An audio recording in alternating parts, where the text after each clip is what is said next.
Je vous invite à bien me suivre pour parler, parce que nous voulons maintenant parler des notions de base là, dans cette leçon-là sur les signes de l'unité. Une question est posée ici, c'est quoi alors le signe de l'unité? C'est quoi alors le signe de l'unité? Les signes de l'unité, veuillez me suivre, les signes de l'unité, c'est une même chose qui appartient aux choses qui sont différentes.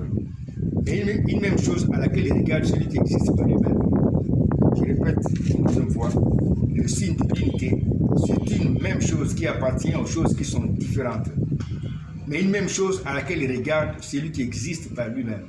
Autrement dit, quand nous avons plusieurs choses qui sont différentes, celui qui existe par lui-même regarde à une même chose qui appartient à ces choses qui sont différentes. Maintenant, il y a donc dans notre vie deux façons de voir les choses qui sont différentes.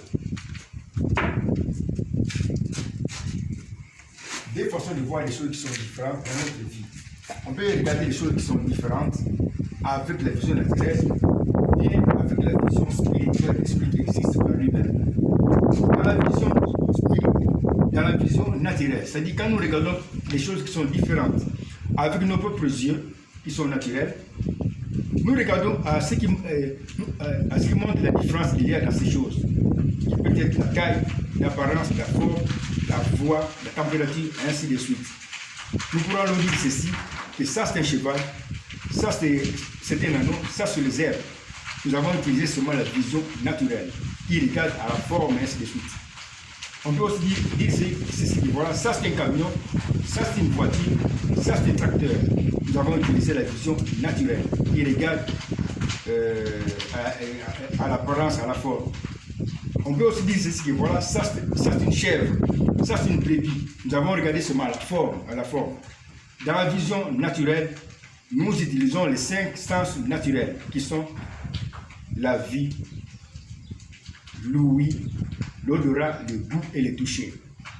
Mais dans la vision spirituelle, c'est autre chose qui se passe. Dieu regarde à une même chose qui appartient aux choses qui sont différentes. Parce qu'il appelle alors le signe de l'unité. Maintenant, se pose une question. Nous avons ici, nous parlons aussi de la vision spirituelle de celui qui existe par lui-même. Pour celui qui existe par lui-même, quand il regarde maintenant les choses qui sont différentes, lui qui existe par lui-même regarde à une même chose qui appartient aux choses qui sont différentes. Un peu de pause, on va faire le tableau.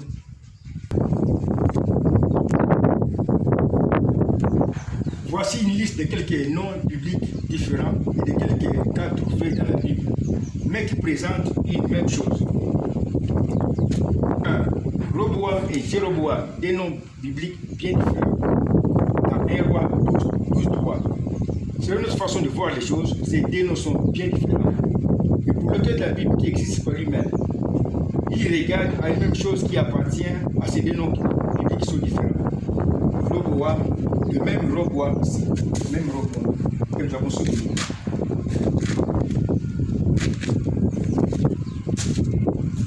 Voici le second cas. Médad et Eldad, des noms bien différents, dans Nombre 11:26. Celui qui existe par lui-même regarde au même Dad. Ici nous avons Dad, ici nous avons aussi Dad. Parce que lui, il regarde toujours à une même chose qui appartient aux choses qui sont différentes. Voici un autre cas, numéro 3. Des noms bien différents, Hérode et Hérodias. Celui qui existe par lui-même, qui est l'auteur de la Bible, regarde à une même chose qui appartient à ces deux noms qui sont différents.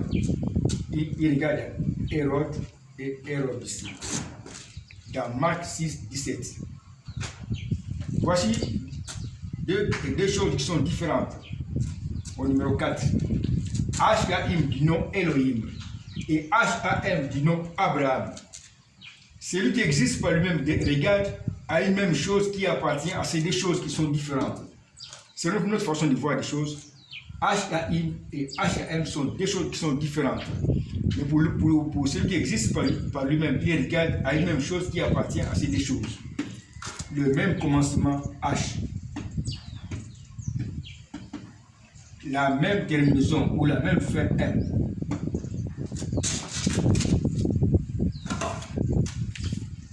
Pause. Voici encore deux noms qui sont différents, Zabad et Josabad. Selon notre façon de voir les choses, ces deux noms sont bien différents. Celui qui existe par lui-même regarde au même Zabad qu'on a ici, Zabad, là-bas aussi, Zabad. Ça se trouve dans 2 Chroniques 24-26. Maintenant, remarquez une chose. Or, Zabad a une mère ammonite du nom de Skimif. C'est un peu difficile à prononcer. Et Josabad a une mère moabite du nom de Skimrif. Maintenant, regardez une chose. Ces deux noms de ces deux mères sont bien différents. Mais celui qui existe par lui-même, qui a créé ce film, regarde à une même chose qui appartient à ces deux noms qui sont différents. Ici, nous avons le même commencement skin. Nous avons aussi la même terminaison, ou bien la même fin, TH. Ici aussi la même terminaison, TH. Ceci montre que celui qui existe par lui-même a créé ce film-là, dans lequel il regarde la même chose qui appartient aux choses qui sont différentes. Voici. Alors que David a tué les troupes de 700 chars des Syriens, 1 Chronique 19-18 parle de 7000 chars. Nous avons ici deux nombres qui sont bien différents. 700 chars dont parle le premier cas et 7000 chars. On parle ici de 700 chars de Syriens tués par David selon 2 Samuel 18. Mais ici on parle de 7000 chars de Syriens tués par David selon 1 Chronique 19-18. Celui qui existe par lui-même regarde deux nombres qui sont différents. 700 ici, 7000. Il regarde au même nombre, 700 se trouve dans deux nombres. Ici nous avons 700. Ici aussi nous avons 700.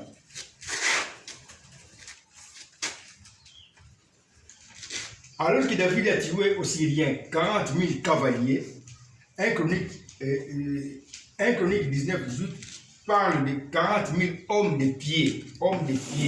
Là, on parle des cavaliers qu'on avait tués. Ici, on parle des hommes de pied. 40 000 cavaliers selon 2 Samuel 10-18. Mais ici, on parle de 40 000 hommes de pied selon 1 Chronique 19-18. Il y a ici deux personnages qui sont différents. On parle des cavaliers et les hommes de pied. Ce sont deux personnages qui sont différents. Veuillez me suivre. Ici, nous avons les cavaliers, là-bas, nous avons les hommes de pied. Mais celui qui existe par lui-même regarde à une même chose qui appartient aux choses qui sont différentes. Ici, celui qui existe par lui-même, qui est l'auteur de la Bible, regarde à une même chose qui appartient aux cavaliers et aussi aux hommes de pied. C'est le même nombre, 40 000. Même nombre. Pause. Dans les rapports contradictoires des recensements des soldats faits par Joab, que nous répétons ici, selon 2 Samuel 24-9, Israël a 800 000 hommes, c'est-à-dire 800 000 soldats. Mais selon 1 Chronique 21-5, Israël a 1 100 000 hommes. Et nous avons ici des nombres qui sont bien différents, 800 000 et 1 100 000. Selon notre façon de voir les choses, ces deux nombres sont bien différents. Mais pour celui qui existe par lui-même, parce que lui regarde les mêmes choses qui appartiennent aux choses qui sont différentes, ces deux nombres qui sont différents sont liés au même Israël. Ça, c'est selon la façon de voir de celui qui existe par lui-même. Maintenant, se pose une question. Pourquoi une précieuse question? Pourquoi celui qui existe par lui-même dans son livre, dans sa pensée, s'intéresse-t-il à une même chose qui appartient aux choses qui sont différentes? C'est là où le chapitre devient très intéressant. Voici maintenant la réponse. Voici maintenant la réponse.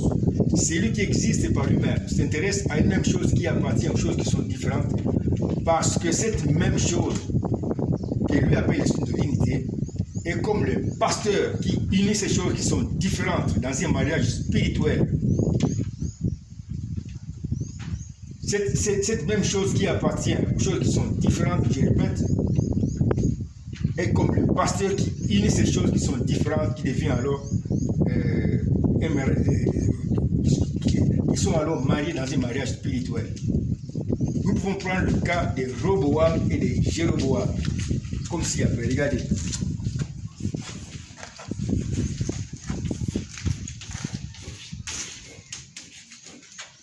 Et Jéroboam.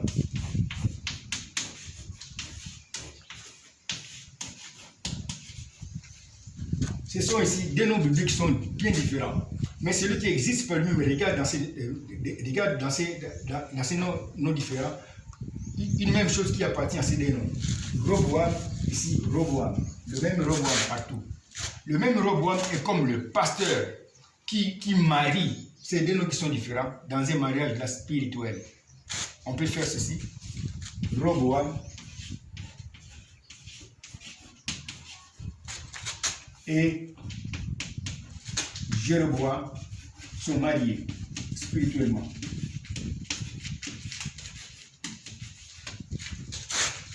Par quoi? Par le même Roboam. Le même Roboam qui appartient à ces deux noms qui sont différents. Le même Roboam, je répète, qui appartient à Roboam et aussi à Jéroboam, est comme le pasteur qui marie ou unit ces choses qui sont différentes. C'est pourquoi nous avons ici un mariage. Ce mariage-là spirituel représente une prophétie biblique qui est écrite dans la pensée de celui qui existe par lui-même avant la création de ce monde. Veuillez me suivre alors pour ce qui va suivre, pour ce que je vais ajouter. Ici, nous avons un mariage spirituel qui représente une prophétie biblique qui est écrite dans la pensée de celui qui existe par lui-même avant qu'il puisse créer ce monde. Voici maintenant le pasteur qu'on appelle signe de l'unité. Même Roboam, c'est ce pasteur ici qui a uni ces deux noms qui sont différents dans un mariage qui est spirituel. Mais pour mieux présenter maintenant ce chemin de prophétie, on peut faire ceci. On place à la droite de chaque marié le pasteur. Nous l'appelons pasteur signe de l'unité. Le signe de l'unité, nous avons dit, c'est une même chose qui appartient aux choses qui sont différentes, mais qui est comme le pasteur qui marie ou unit ces choses qui sont différentes dans un mariage spirituel. Ce mariage spirituel représente une prophétie biblique écrite dans la pensée de celui qui existe par lui-même pendant qu'il pensait avant la création de ce monde. Nous avons ici Roboam. On fait ici pour mieux présenter la prophétie. Roboam, et ici nous avons à la droite, on met le passé à la droite, à la droite de chaque marié. Ça, c'est le premier marié et le second marié. Même Roboam.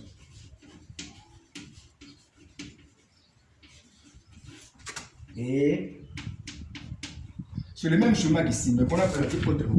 Et Jéroboam.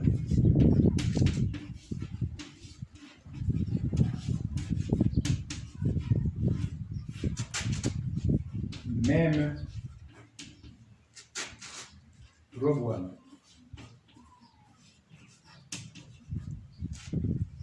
Nous venons de trouver ici un schéma de prophétie, mais qui est écrit dans la pensée de celui qui existe par lui-même, dans sa propre langue. C'est dans une langue qui est inconnue aux anges.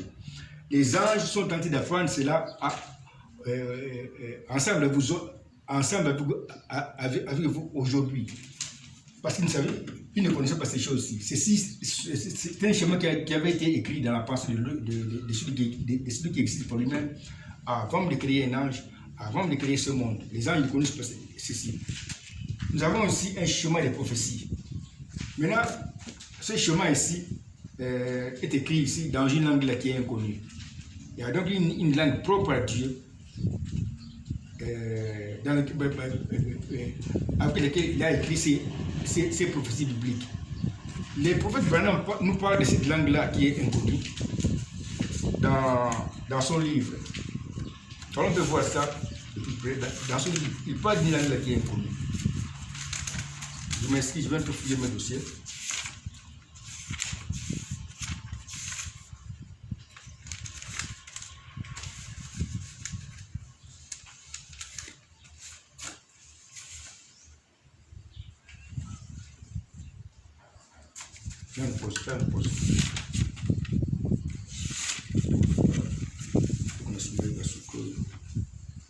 Nous avons compris une chose, que le signe de l'unité, qui est le passé qui unit les choses qui sont différentes, dans un mariage spirituel, provoque, crée des prophéties.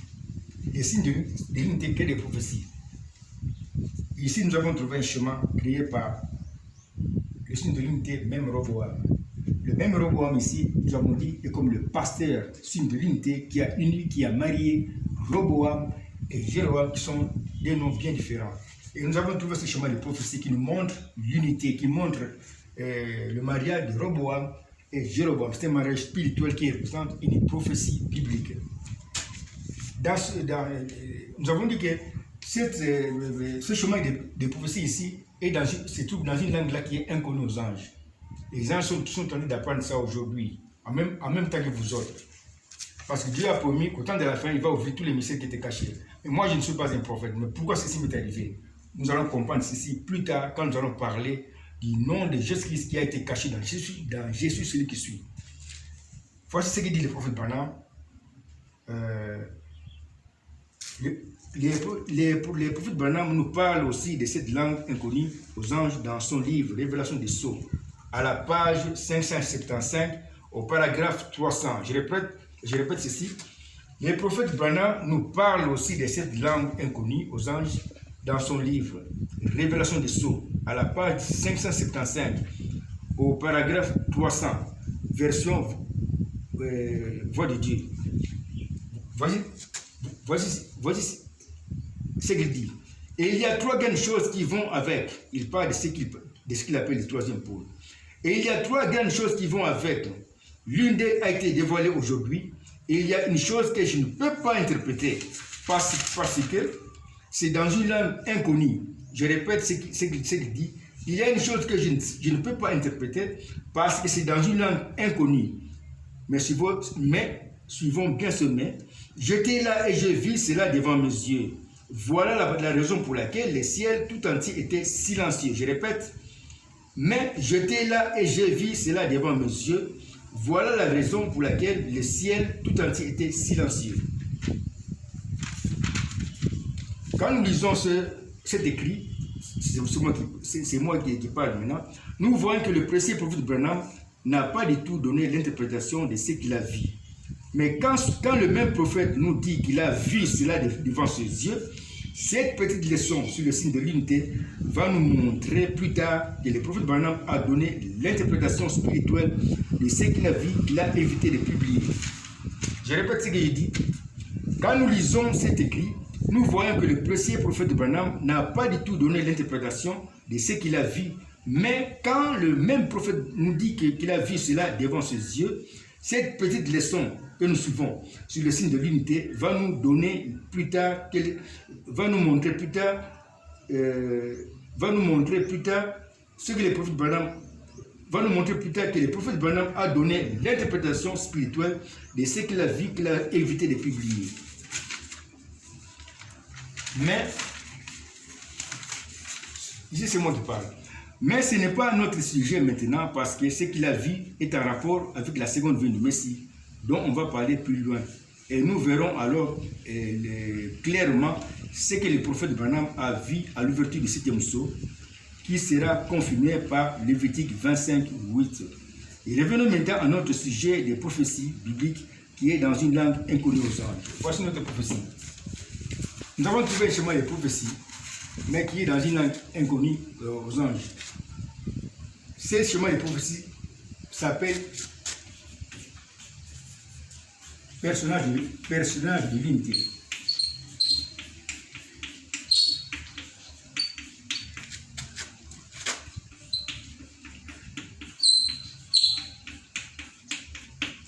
C'est un personnage de l'unité, c'est un personnage qui montre le mariage, l'unité. Nous voyons l'unité, nous voyons aussi le mariage spirituel de Roboam et de Jéroboam. Ce personnage de l'unité est une parole, est une prophétie. C'est une parole de prophétie.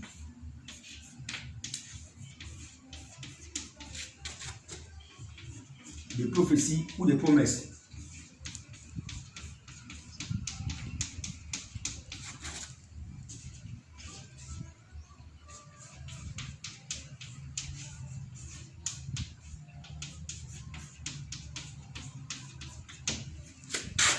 je répète ce que j'ai dit, nous avons trouvé un schéma de prophétie que nous voyons aussi. Ce schéma de prophétie s'appelle un personnage de l'unité, un personnage qui montre le mariage spirituel, un personnage qui montre l'unité. Ce personnage ici est une parole de prophétie. C'est une prophétie ou aussi une parole de promesse. C'est la même chose. Or, Christ est la parole.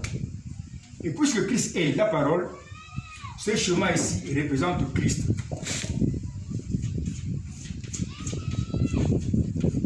Christ qui est la parole, en tant que la parole. En termes de parole de promesse. Mais Christ comme parole de promesse.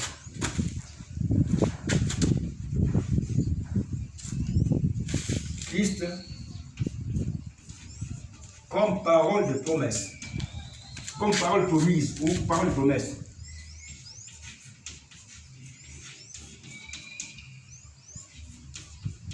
De promesse ou de prophétie. Bon.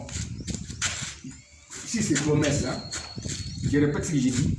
Nous avons trouvé un chemin de prophétie que le Seigneur, que l'auteur de la Bible appelle un personnage de l'unité, un personnage qui montre l'unité. Ce personnage qui montre l'unité est une parole de prophétie ou une parole de promesse. Et puisque Christ est la parole, ce chemin de prophétie représente Christ comme parole de promesse. C'est pourquoi les prophètes Branham disaient toujours ceci. Chaque verset biblique représente Christ. Si vous ne voyez pas Christ dans chaque verset biblique, dans un verset biblique, alors réalisez ce verset une deuxième fois. Vous verrez dans ce verset-là Christ. Il ne parle pas ici de l'homme Jésus, il parle ici de Christ qui est la parole, les promesses, la parole qui est promise. Comme ici. Ici nous avons Christ. C'est un accord avec ce que les prophètes Branham avaient dit. Chaque verset biblique présente Christ. Si vous ne voyez pas Christ dans chaque verset, réalisez ce verset une deuxième fois. Vous verrez là dans Christ. Il parle de Christ qui est la promesse, la parole de promesse. Parce que Christ est la parole. Maintenant, je vais vous montrer maintenant, dans ce chemin ici, l'auteur de la Bible. Venons ici. Il va me suivre.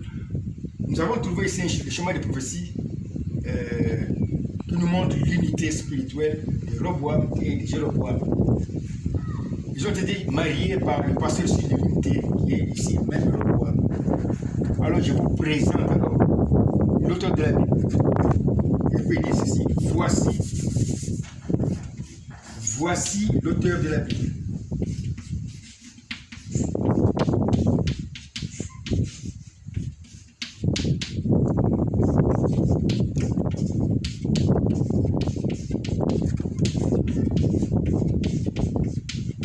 Qui est ici sous forme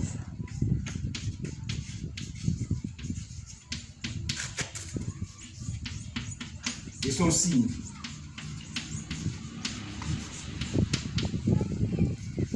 L'unité,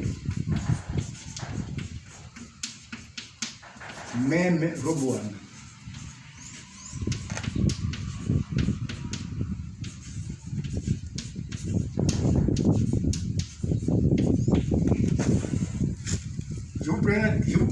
Je vous présente ici sans hésitation.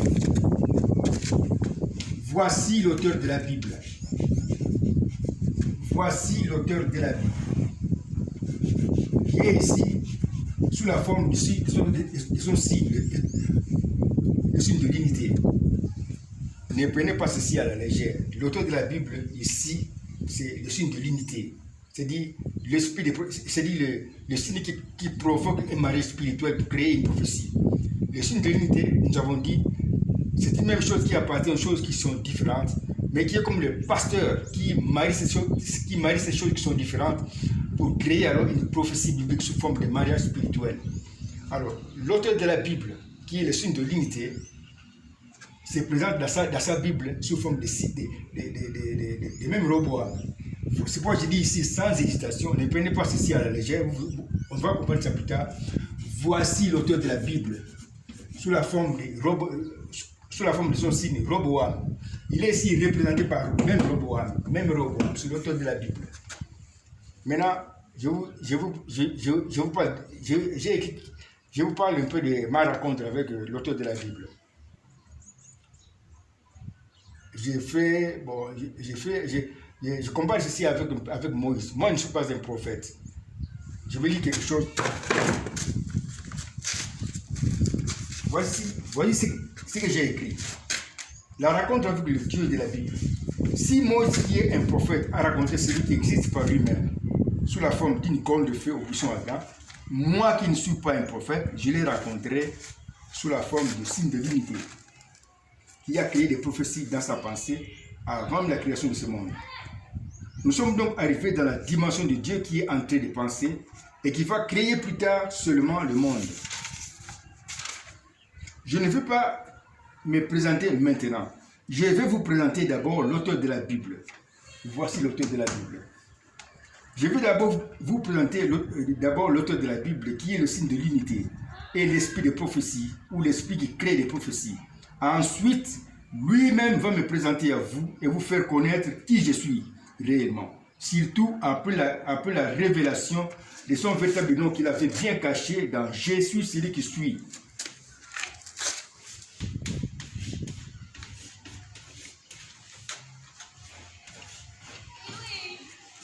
Il a caché son véritable nom dans Jésus, celui qui suit.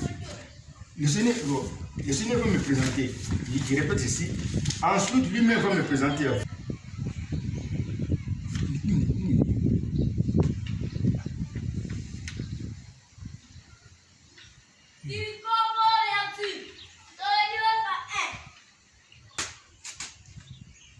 Je répète ce que je dis. Je vais vous présenter d'abord l'auteur de la Bible qui est le signe de l'unité et l'esprit de prophétie ou l'esprit qui crée des prophéties. Ensuite, lui-même va me présenter à vous et vous faire connaître qui je suis réellement, surtout après la révélation de son véritable nom qu'il avait bien caché dans Jésus, celui qui suit. Et surtout aussi quand il fera voir sa signature dans sa propre langue qui est inconnue aux anges, avec laquelle il a signé, mais en signe de l'unité, sa propre Bible dans 1 Roi 13 et dans Jean 9. Dans 1 Roi 13 et dans Jean 9, le signe de l'unité a signé sa Bible avec le signe de l'unité, c'est-à-dire dans une langue inconnue. C'est-à-dire dans cette signature-là, il se présente lui-même et ça, il montre qui il est.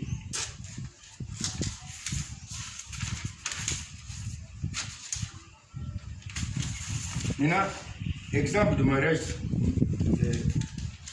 Maintenant, comment maintenant lire un chemin de prophétie? Comment lire un chemin de prophétie?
Comment lire maintenant un chemin de prophétie? Nous avons trouvé le chemin des prophéties qui montrent l'unité de Roboam et de Jéroboam.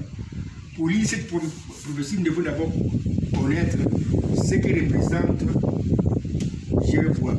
Que représente Jéroboam?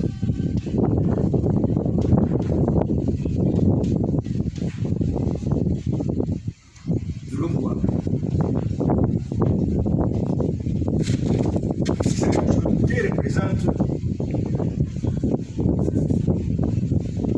Que représente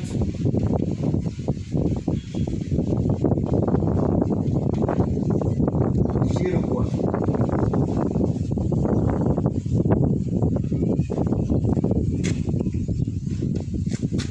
Pour lire un schéma de prophétie, nous devons d'abord connaître ce qui représente dans ce schéma ici, Roboam. C'est ça la question. Que représente Roboam? Que représente aussi Jéroboam? Si nous connaissons ce qui représente Jéroboam et Jéroboam, alors nous pouvons lire bien la prophétie. Disons maintenant, je passe ici. Disons maintenant que Jéroboam représente A et Jéroboam représente B. Nous avons trouvé quelque chose. Et puisque Roboam et Jéroboam sont mariés, liés, leurs représentants aussi sont liés. On fait ceci. Nous avons trouvé un schéma qui est complet. Pour lire maintenant ce schéma de prophétie, nous allons simplifier parce qu'il y a plusieurs façons de lire le schéma, mais nous allons prendre la partie là qui est simple. Nous allons seulement lire la partie point en point ici qui est en bas. Cette partie ici. Nous allons seulement lire ceci. Si Dieu qui est l'auteur de la Bible nous fait connaître ce qui représente Roboam et ce qui représente Jéroboam, alors nous pouvons lire la prophétie. Disons que Roboam c'est A, représente A et Jéroboam représente B. Alors nous allons lire maintenant dans la partie ici qui est encadrée en bas, A, et aussi la partie qu'on va écrire ici, sur le trait d'union, et aussi B. Alors nous allons lire maintenant la prophétie complète. Nous allons maintenant découvrir la pensée de Dieu. Maintenant, entrons maintenant dans la Bible. Pour commencer maintenant, pour voir comment Dieu a commencé à écrire sa Bible dans le premier verset de la Bible. On va maintenant dans le premier verset de la Bible.